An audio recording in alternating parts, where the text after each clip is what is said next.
Today I'm gonna try to put on this engine cover. Paid about 30 euros for this.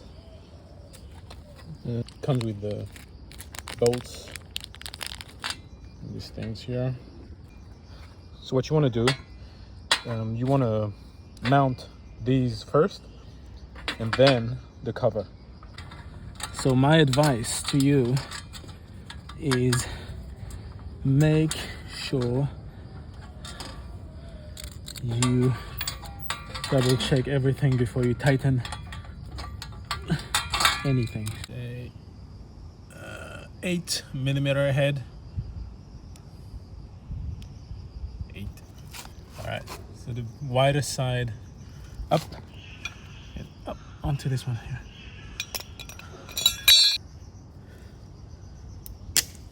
Okay.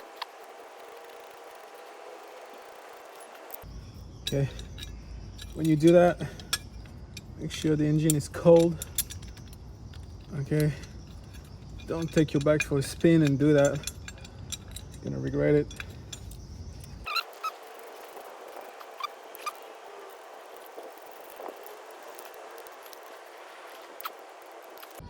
Okay, so this one here goes like this.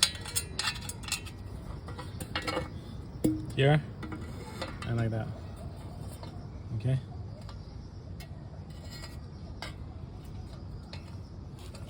So I like the fact that you can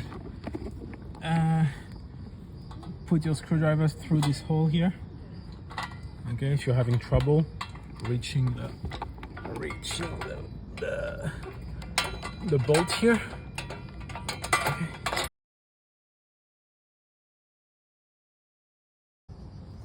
Just like that. Okay, the long side over here, facing this way.